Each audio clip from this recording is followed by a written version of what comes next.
વડોદરામાં અકસ્માતની ઘટનાઓ બાદ પણ ટ્રાફિક પોલીસ નિંદ્રામાં છે। વીટીવી ન્યૂઝના રિયાલિટી ચેકમાં ભારે વાહન ખુલ્લેઆમ ફરતા નજરે પડ્યા। પોલીસ કમિશનરના જાહેરનામાનો ખુલ્લેઆમ અહીં ભંગ થતો જોવા મળ્યો।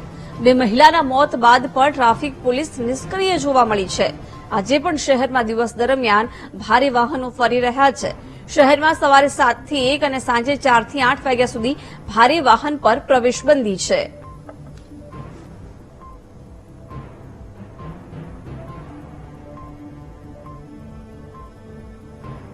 વડોદરા શહેરમાં ભારે વાહનો છે। પોલીસ કમિશનરનું જે જાહેરનામું છે એનો ભંગ કરી અને શહેરમાં પ્રવેશી રહ્યા છે। ગઈકાલે અક્ષર ચોક ઉપર બે મહિલાઓના મોટી ટ્રકના કારણે મોત થયા। આજે પણ આપ જોઈ રહ્યા છો કે જે માટી ભરેલી ટ્રકો છે બેફામ રીતે શહેરમાં પ્રવેશી રહી છે। ટ્રાફિક પોલીસની હાજરીમાં જ આ ટ્રકો છે પસાર થઈ રહી છે। પોલીસ શું કામગીરી કરી રહી છે એક સવાલ છે। વીટીવીની ટીમ અડધો કલાકથી અહીંયા પહોંચી, ત્યારે પોલીસ પહોંચી છે અડધો કલાક બાદ, અને અત્યારે પોલીસ ટ્રાફિકનું સંચાલન કરી રહી છે। પોલીસની હાજરીમાં જ અહીંયા વાહનો દેખાઈ રહ્યા છે। હેડ કોન્સ્ટેબલ પણ અહીંયા છે, એમની સાથે વાત કરવાનો પ્રયત્ન કરું કે શું કહી રહ્યા છે, કારણ કે જે રીતે ભારે વાહનો અહીંયા પ્રવેશી રહ્યા છે અને આ વાહનો છે એ નાગરિકો માટે જોખમી બની રહ્યા છે। એમની સાથે જ વાત કરું શું કહી રહ્યા છે।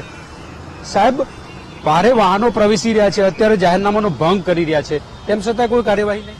ચાલુ જ છે, હમણાં ચાલુ જ છે, કાર્યવાહી ચાલુ છે। અમે અડધો કલાકથી અહીંયા ઉભા છીએ સાહેબ, આ પોલીસ પણ નથી અને કોઈ કાર્યવાહી પણ નહીં થઈ રહી। ચાલુ જ છે, કાર્યવાહી ચાલુ જ। આ જગ્યાએ બે મહિલાઓના મોત થયા સર, તેમ છતાં કેમ કાર્યવાહી નહીં? કાર્યવાહી ચાલુ જ છે સર, ચાલુ જ છે। જો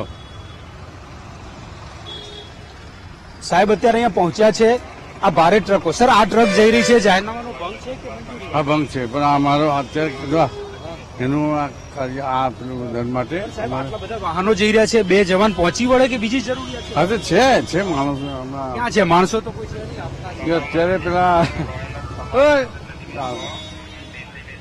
આ બીજા પણ પોલીસ કોન્સ્ટેબલ અહીંયા પહોંચ્યા છે।